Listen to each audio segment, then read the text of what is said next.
buenos días. Estamos en El Mundo desde el Sur, programa número 64. Soy Maximiliano Sbarbi Osuna, desde Buenos Aires, y tengo el agrado de compartir este programa con mi amigo, el analista internacional Raimundo Greguardi de Santiago de Chile. Hola Raimundo, ¿cómo estás?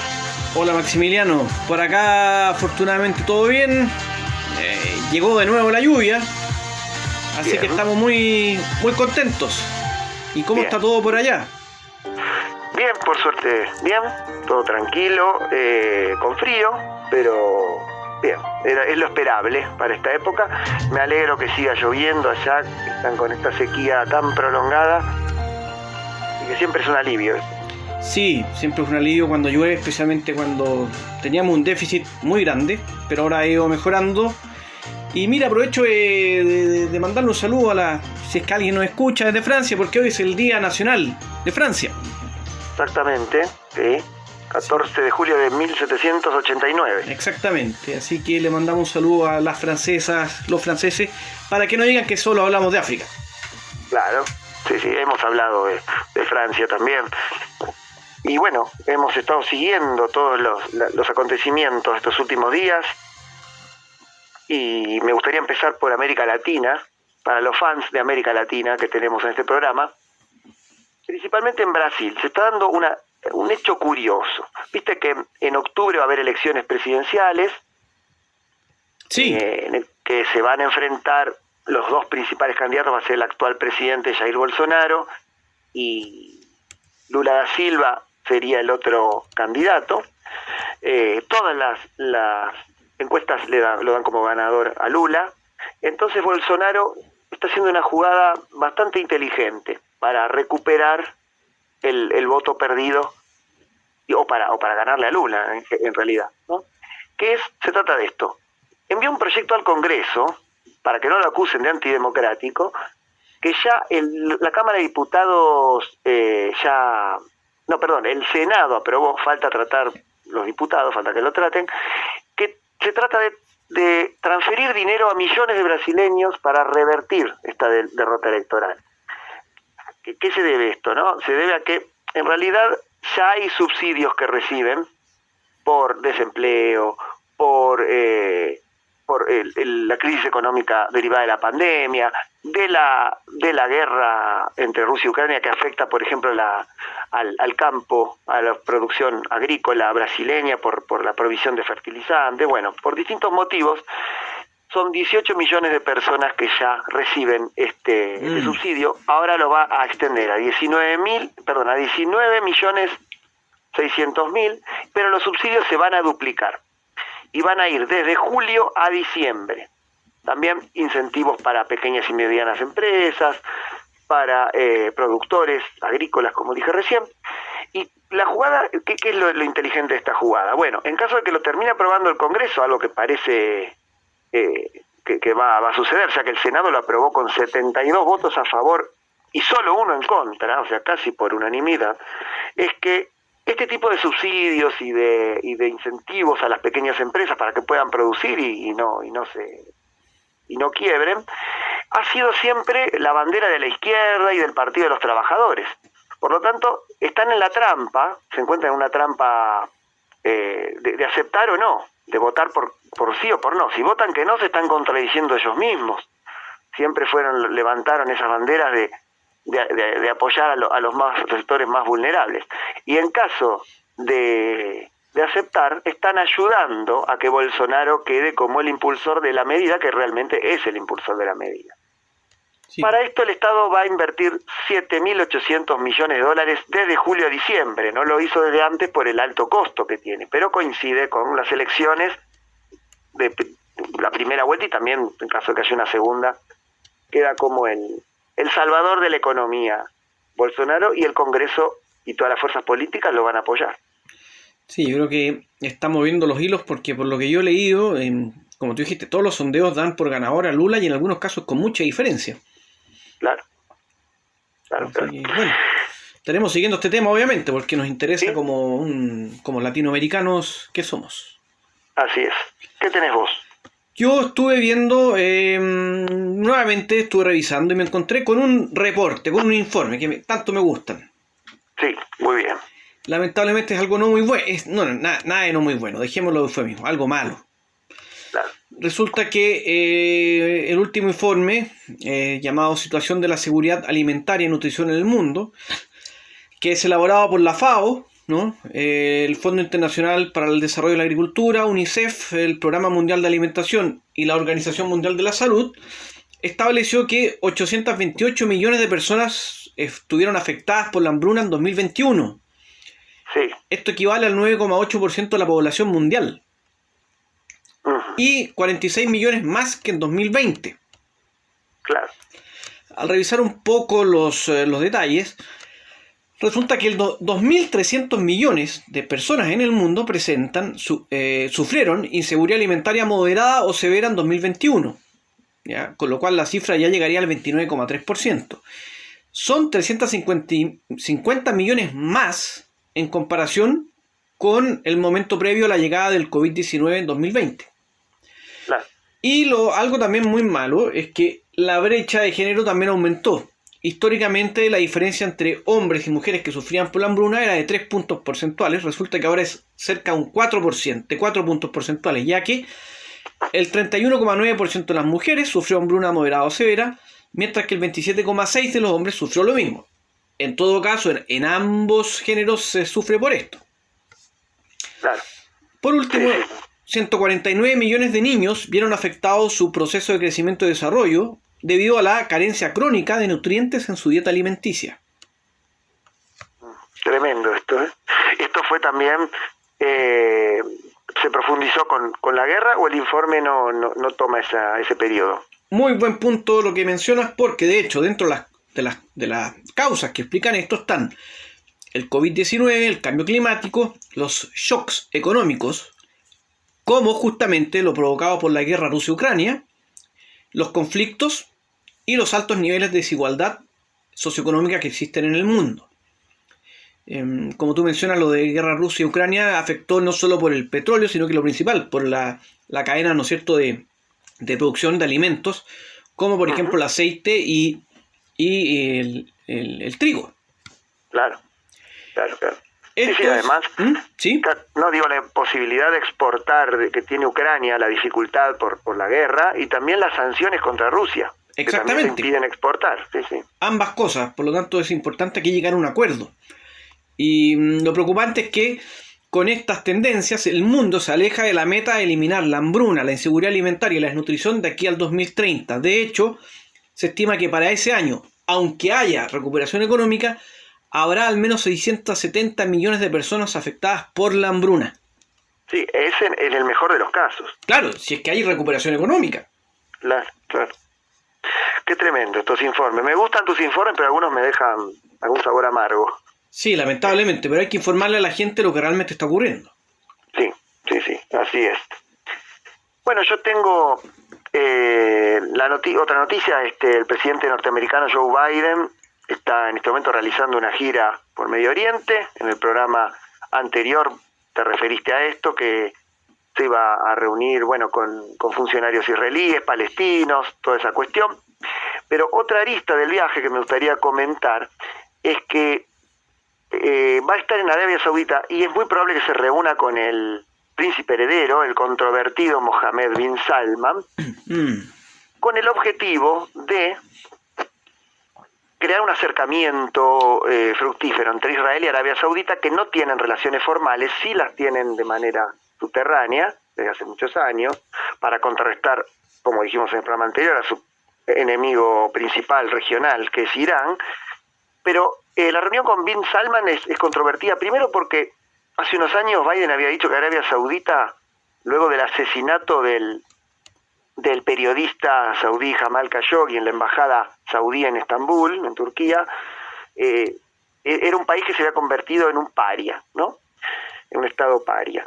Y las agencias de inteligencia norteamericanas culpan directamente a Mohammed bin Salman, al príncipe heredero, como artífice y como autor intelectual del asesinato del periodista. Así que esa reunión en la cual va a promover los lazos entre Israel y Arabia Saudita y recuperar también los lazos mismos de Estados Unidos con ese importante país productor de petróleo que en este momento necesita Estados Unidos también para que sus mismas empresas cubran la carencia mundial por la guerra entre Rusia y Ucrania. Bueno, se va a producir este encuentro bastante controvertido, ¿no? Sí, vamos a seguir este asunto, claramente, esta gira, porque como tú lo has expresado, el tema del conflicto palestino-israelí no es relevante, y sí lo es el asunto de Israel y cómo va cada vez consiguiendo el acercamiento de más países del mundo árabe. Claro. Y yo creo que esto tiene que ver, como lo hemos analizado muchas veces, con lo de Irán. Y vamos a ver en qué termina esto. Yo creo que ojalá que en medio de este viaje algo se diga sobre Palestina, pero yo me imagino que las novedades van a venir sobre lo que tú has mencionado. Sí, se va a reunir también con autoridades palestinas en Cisjordania, no sé si con Mahmoud Abbas, el presidente de la autoridad palestina, pero bueno, está de gira por Medio Oriente y lo vamos a seguir en este programa. Absolutamente, porque hay que ver lo que ocurre ahí. Y mira, para terminar este primer bloque de la actualidad noticiosa internacional, te voy a contar que esto es algo medio curioso, pero bastante importante. Resulta que la semana pasada, el lunes 4 de julio, se realizó la sesión ordinaria del Parlamento Andino. Sí. El Parlamento Andino es el principal órgano legislativo, ¿no?, de la comunidad andina. Así es. Conocida como CAN, ¿ya? Que integrada por países sudamericanos, Colombia, Ecuador, Perú y me parece, no sé si hay alguno más. Chile fue miembro, pero se retiró hace muchos años. ¿Qué pasa? Que esta sesión, ¿sabes dónde se hizo? No, ¿dónde? No se hizo en ningún país integrante de este bloque de integración, ni tampoco se hizo en Sudamérica, América Latina o incluso América. No me digas que en Qatar. No, ya, la moda por suerte no llegó allá. Claro. Pero se hizo en la ciudad de La Ayun, que está en el Sáhara, específicamente en el Sáhara Occidental, que es la zona que Marruecos denomina como provincias del sur. Sí. Así que qué raro. Es raro, pero no tanto. ¿Por qué? Esto es un guiño que hace el Parlamento andino sobre este conflicto y en el fondo está diciendo: nosotros apoyamos la propuesta de autonomía de Marruecos y reconocemos a Marruecos como el legítimo, como que estos territorios legítimamente le pertenecen a Marruecos. Claro. Recordemos que hace 4 años atrás el Parlamento andino ya había reconocido la propuesta marroquí de autonomía como realista y creíble. Así que esto en el fondo refleja los avances que ha tenido Marruecos en el último tiempo en Sudamérica. Sí, es verdad. Esto es en contraposición de Cuba, Venezuela, que reconocen a la República Árabe Saharaui, claro, como soberana sobre esos territorios. Exactamente, suele ocurrir en Sudamérica y en América Latina que los gobiernos de izquierda asociados al movimiento bolivariano, como quieran llamarlo, ellos apoyan, digamos, al Polisario y obviamente están en contra de Marruecos. Pero lo concreto es que en los últimos años ha habido un gran avance de Marruecos en Sudamérica, salvo unos traspiés que tuvo en Bolivia y Panamá. En Ecuador y Panamá. Panamá es un país muy raro que tiene relaciones, reconoce al Polisario y tiene relaciones con Marruecos.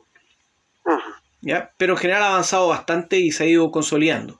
Así que quería destacarlo y veremos qué va a hacer Argelia. Bien, interesante. Sí, como siempre esos temas los seguimos de cerca, nos interesan mucho y creo que nuestros oyentes también aprendieron a quererlos, los que no los conocían. Y también, bueno, nos nutren con sus comentarios y sus aportes en la página de YouTube, nuestro canal de YouTube del Mundo desde el Sur, también comentándonos sobre esto y otros temas. Así que, si te parece, pasamos directamente a los análisis después de la pausa. Perfecto, vamos y a la vuelta estaremos con, me parece que algo que tiene que ver con tu país. Sí, China le dio luz verde a Argentina para integrar el grupo de los BRICS. ¿Qué puede aportar Argentina al grupo? Lo responderemos a la vuelta a la pausa, ¿no? Así es, adelante.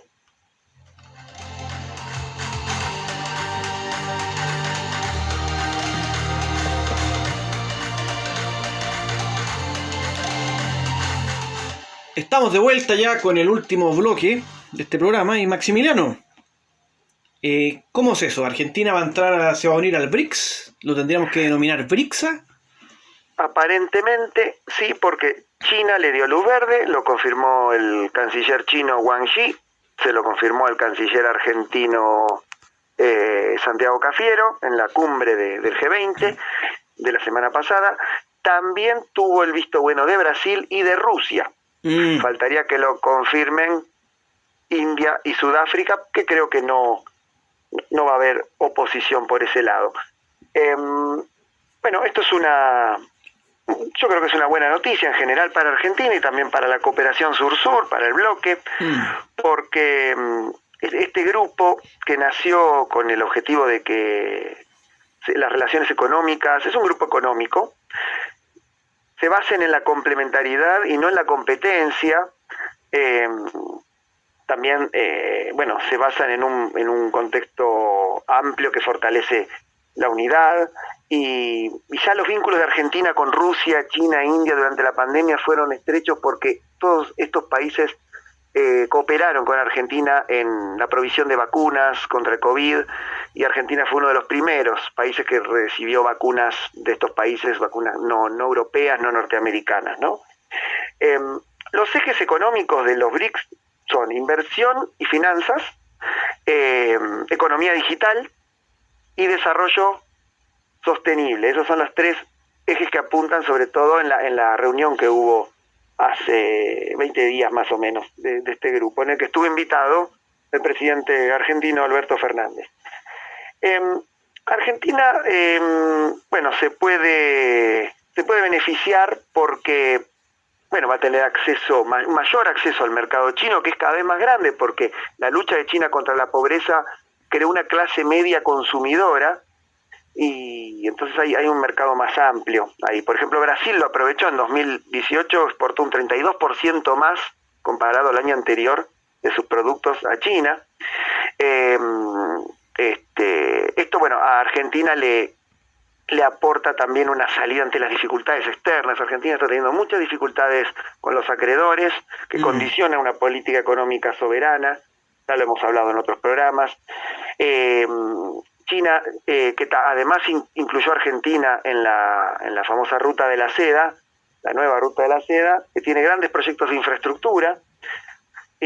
También al asociarse al nuevo Banco de Desarrollo, que es un banco propio de los BRICS, eso le va a proporcionar a Argentina un mayor acceso a créditos con tasas y métodos de pago más flexibles que los organismos multilaterales, ¿no? Como el FMI o como el Banco Mundial, que tienen realmente a Argentina de rodillas. Hay que decir las cosas como son.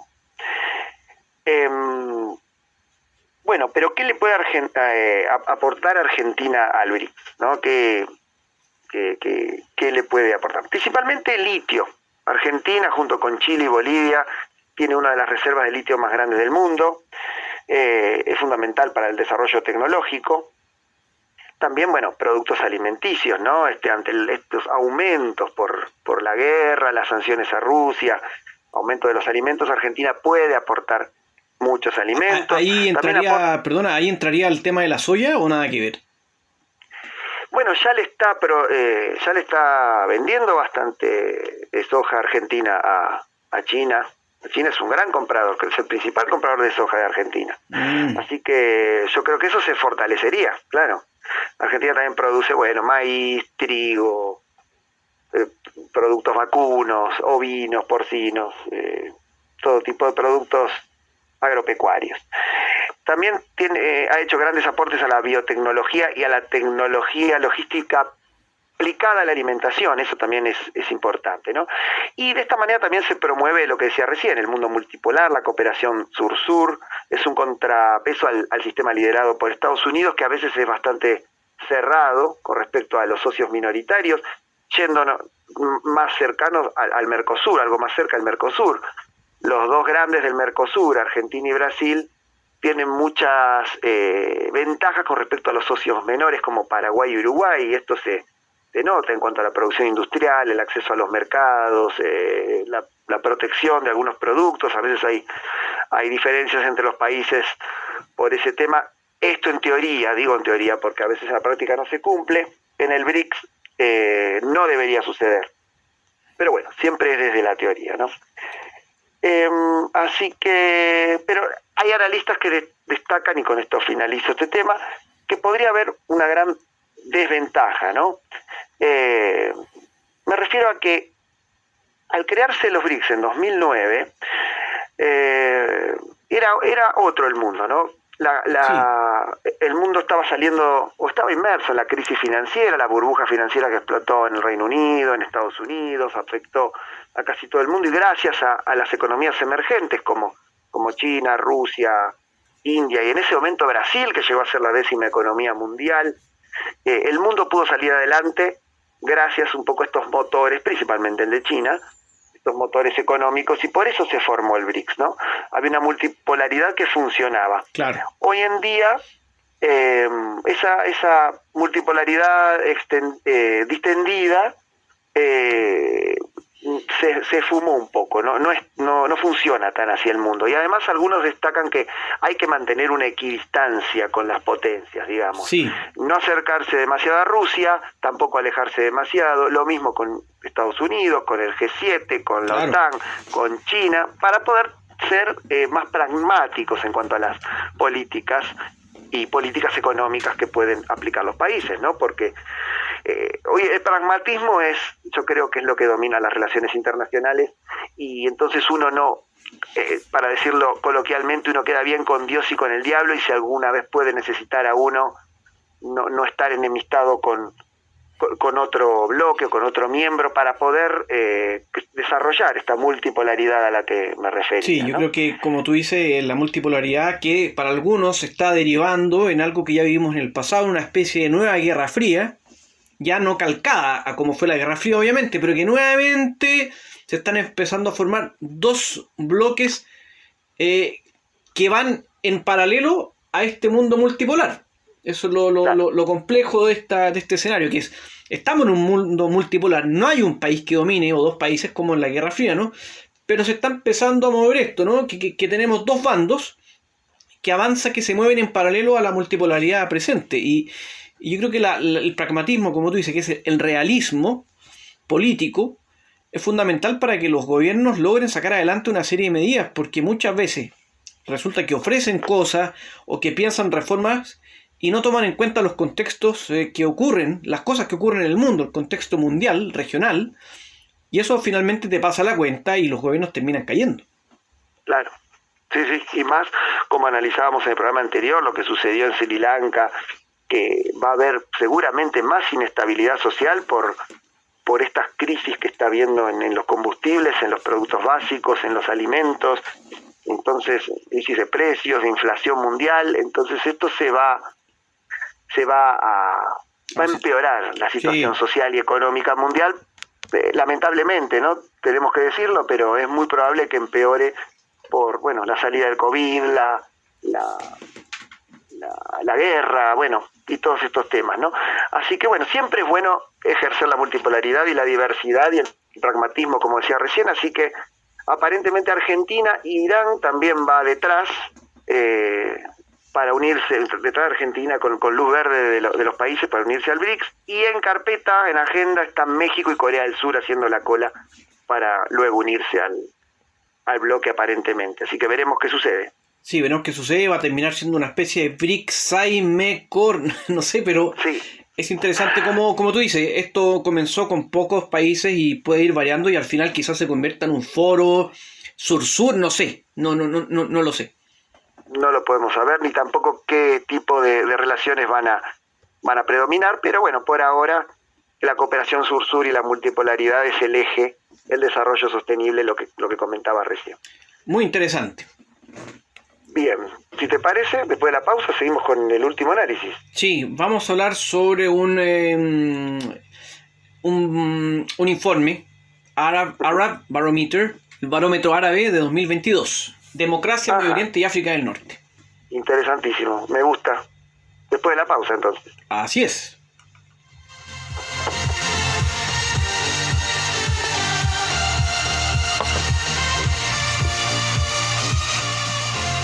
Continuamos en El Mundo del Sur, programa 64, y como nos tiene acostumbrados Raimundo con sus informes, veremos esta vez de qué se trata, y bueno, a ver, lo comentaremos. A ver, contanos de qué se trata el barómetro árabe, dijiste que se llamaba. Claro, la traducción al español sería barómetro árabe, en inglés Arab Barometer, ¿no? Barómetro árabe, que esto es un sondeo que se hace varias veces, hace muchos años ya, que se viene haciendo, que va midiendo una serie de tendencias en los países del denominado mundo árabe, ¿ya?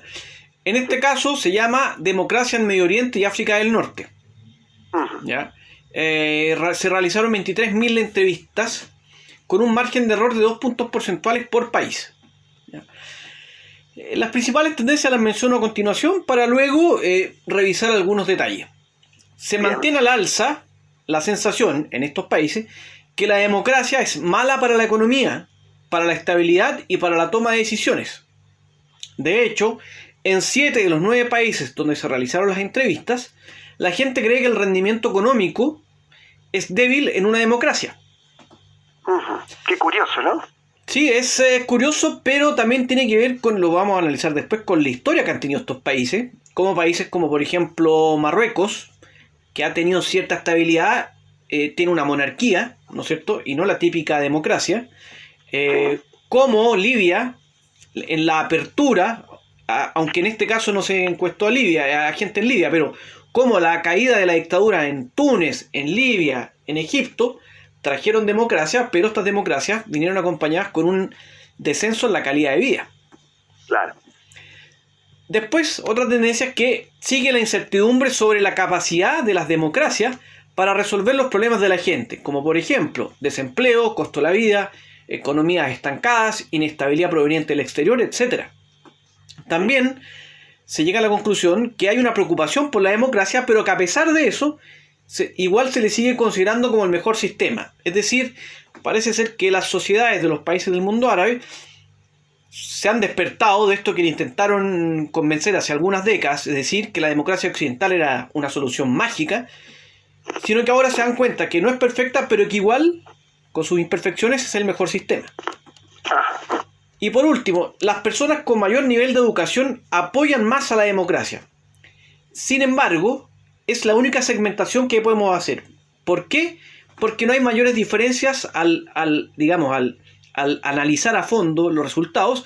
Se llegó a la conclusión que no hay grandes diferencias, por ejemplo, entre mujeres y hombres, entre personas que son musulmanes, o judíos, o cristianos, o ateos, o por la edad. Así que es más o menos una tendencia generalizada. ¿Ya? Ahora, habiendo ya mostrado estas tendencias generales, podemos pasar a ver un poco algunos datos ya más en específico, digamos. ¿Cómo cuáles, por ejemplo? Por ejemplo, te voy a decir que ante la frase siguiente, en un sistema democrático, la economía del país es débil, el 72% de la población en Irak dijo que sí. En Túnez, 70%. Palestina, 63%. Libia, no, finalmente está Libia. Libia, 61%, que son los 4 primeros. Como podemos ver, en estos 4 son países que, salvo Palestina, han tenido verdadera... tienen en teoría democracia, ¿no? En teoría. Y se puso fin a dictaduras, pero la calidad de vida y la economía de estos países se vino a pique. Y claro, yo creo principalmente en Libia y en Irak. ¿Qué otro país mencionaste? Túnez. Bien, Túnez no, pero en Libia y en Irak ha habido, después de la caída de las dictaduras, de las autocracias, ha habido guerras tremendas. Además. Impuestas de afuera. Claro, y lo que ve la gente al final en estos países es que yo no estoy haciendo, por favor, que la gente no me malentienda, no estoy haciendo una defensa de estas personas, pero en estos países al final queda la sensación que Gaddafi, Hussein o Ben Ali gobernaban mejor la situación, gobernaban mejor el país en términos económicos. Es que claro, ¿cómo no van a gobernar mejor si no estaban? Bueno, durante Saddam Hussein, en la época de Hussein, hubo guerra con Irán, luego la guerra del Golfo, luego el periodo de la década del 90 de sanciones y luego la guerra de Estados Unidos. y aliados. Así que viene padeciendo Irak semejantes hecatombes tremendo. Y lo mismo sucedió en algo parecido en Libia también. Sí. Pero no en Túnez. No, en Túnez no. En Túnez no había intervención extranjera directa, ni invasiones. No, a Ben Ali lo sostenía Francia, que recuerdo que al comienzo de la primavera árabe Francia intentó sostenerlo a Ben Ali, después le soltó la mano. Sí. Pero claro, no hubo una guerra. Algo interesante aquí es que Marruecos, que es un país que tiene una monarquía, no el régimen democrático típico, ¿no? Que es con presidente y elecciones para elegir al jefe de Estado finalmente de gobierno. Marruecos solo el 43% piensa esto. Y yo creo que va ligado al hecho que ha sido un país que ha tenido más estabilidad económica, básicamente eso. Claro. Después, sí, sobre hay una sentencia más que dice que los regímenes democráticos carecen del poder de decisión y no solucionan los problemas. Los tres primeros, nuevamente, Irak, 71% dice que sí, Túnez, 67%, Libia, 60%. O sea, sí, se repite. Y sí, una democracia es más lenta, digamos, para tomar algunas decisiones, porque bueno, las instituciones para funcionar tienen que coordinarse. En una dictadura, con el dedo se señala y listo, enseguida se toma una decisión. Ahora, si tomamos el promedio de estos países, nos encontramos con lo siguiente. La primera pregunta, que era, o sentencia, que era que los sistemas democráticos, que en estos países el rendimiento o la gestión económica es débil, pasó la gente que decía que sí, pasó del 39% en 2018 al 70% en 2021. Ajá. Perdón, estoy hablando de Túnez, perdón, me equivoqué. Esto es en Túnez. En Túnez se pasó del 39% al 70% en apenas 3 años. Sí. Lo mismo pasó en Irak, algo similar, pero ya mucho más atrás. En 2013 había 21% y ahora 72%. O sea, confirma la hipótesis, ¿no?, que el caos político, social, hace que la gente mire no digo con nostalgia, pero que diga que efectivamente las democracias parece ser que no están solucionando sus problemas. Claro. No solamente una democracia fue impuesta tanto en Libia o en Irak, sino que eso vino también con una invasión, digamos, no claro. Fue impuesta de manera con las armas. Hay otras variables involucradas, digamos. Claro. Mira, otra pregunta acá. Un juicio que hace. Los sistemas democráticos puede que tengan problemas, sin embargo, son mejores que otros sistemas. El 81% de los encuestados en Líbano dice que sí. Y Líbano es un país donde efectivamente ha habido muchos problemas económicos, financieros, pero hay una democracia y la gente aún así la defiende. Sí. Yo creo que el acuerdo que se llegó en el 90 tras la guerra civil de 15 años, en el cual se incorporaron al Poder Ejecutivo y al Parlamento de todos los sectores de la sociedad libanesa, eso fue determinante. Claro. Pero fíjate que siempre está en la cuerda floja, siempre está por peligrar, se mantiene pero está ahí frágil. Exactamente, y uno se pregunta qué pasaría si es que no hubiese esta especie de Estado confesional. Porque mantiene equilibrio a todas las fuerzas. Después Jordania ha tenido 77%, Mauritania 76%, Túnez, a pesar de todo lo que ha pasado, 72%. El último de estos países encuestados es Marruecos. Ajá. 54%. O sea, hay un 54% que cree eso y un 46% que no. Yo creo que va ligado nuevamente, como dije antes, al tema de la monarquía. Sí, lo mismo en Jordania, que también tiene otra monarquía, en el cual hay una cierta estabilidad en Jordania. Exactamente. Y por último, y con esto ya vamos terminando para que no nos alarguemos tanto, la democracia siempre va a ser mejor que cualquier otro tipo de gobierno. 65% de la gente dijo que sí en Jordania, 64% en Túnez, 57% en Palestina y también 57% Mauritania. Ajá. Mauritania tiene un historial de golpes también. Claro. Largo. Y ya lleva algunos años sin dictadura y la gente, bueno, parece que está valorando mejor a la democracia, ¿no? disculpame esta pregunta ingenua, tanto Jordania, que tiene una monarquía, como Marruecos, que tiene una monarquía, ¿es considerado democracia para los encuestadores o no? Algunos dicen que son, por ejemplo, en regímenes híbridos, porque mezclan monarquía, ¿no?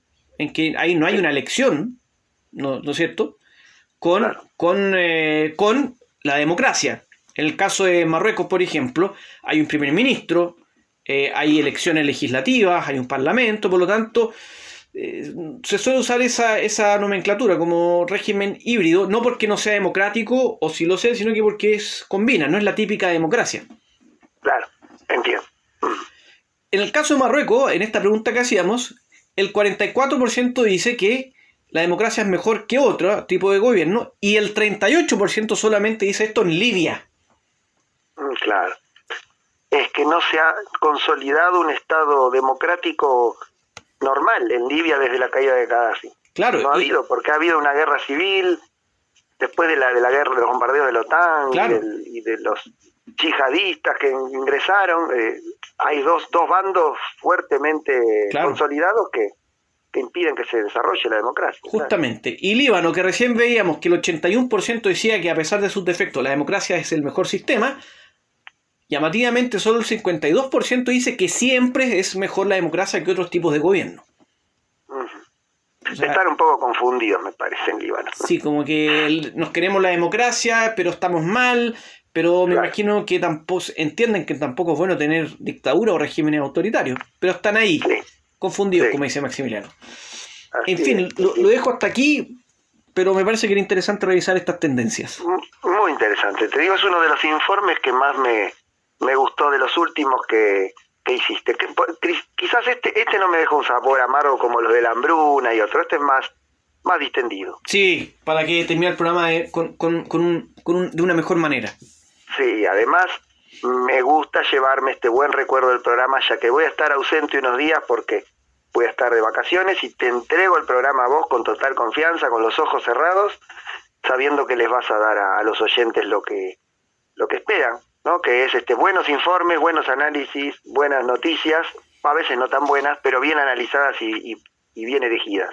Tomo la posta con gran placer y honor, y para los auditores que no se asusten, son solo 3 programas en los cuales Maximiliano no va a estar, me parece, y ya pronto volverá él, y en estos 3 programas vamos a tener algunas sorpresas, vamos a hacer algo interesante, dinámico, para que no se aburran escuchando siempre a una sola persona.